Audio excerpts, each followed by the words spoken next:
دور از انصاف و مردونگیه. احترامت واجب خانده، اما حرف از مردونگی نزن که هیچ خوشم نمیاد. کی واسه من قطعی نخود مردونگی رو کرد و من واسه یه خروار رو کنم؟ این دنیا همیشه واسه من کرک بوده و نامردی. به هر کی گفتم نوکرتم با خنجر کوبید تو این جیگرم. دیدم فرمون که میتونست یه محلی رو جابجا کنه، وقتی زجرش میدادم میره فرق میخورده، عربده میکشید، دیوارا تکون میخوردن، هرچی نامرد و دینه اون موست تو صورت را قایم میشدن. چی شد؟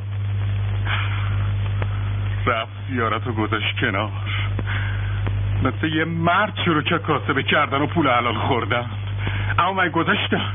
این نظام روزگاره، یعنی این روزگاره خانده ای ندنی میزننت. حالا دست فرمون کجاست؟ اون فاتی که تو این دنیا آزارش به یه مورچه هم نرسیده بود کجاست؟ همه دلخوشیش تو این دنیا ما بودیم و همه سرگرمشون رادیو. الهی نور به قبرشون بباره.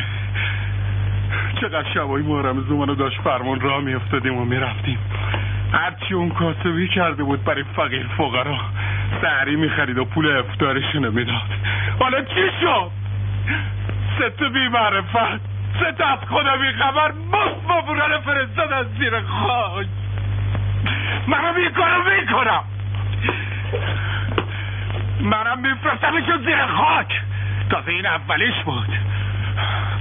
تو نمره رو پاهم افتاده بود، نمیدونی چه التماسی میکرد؟ نه چشاش تو شکاسه در میومد خانده ای، بفهمی؟ چشاش تو شکاسه در میومد. اونا هم وادار به التماس میکنن.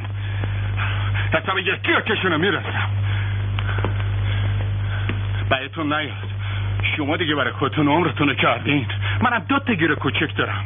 یکی این که به این ننه مشهدی قول دادم ببرمش مشهد زیارت، یکی هم یه جوری مهرم و عدل ازم بیارم بیرون. فقط همین و همین. خیال میکنی چی میشه خانده ای؟ کسی هم مردن ما ناراحت میشه؟ نه سه دفعه که آفتاب بیفته سر اون دیفال، 3 دفعه که از اون مقربه بگن، همه یادشون میره که ما چی بودیم و با چی مردیم. همینطور که ما یادمون رفته دیگه. تو این دوره زمانه کسی حوصله داستان گوش کردن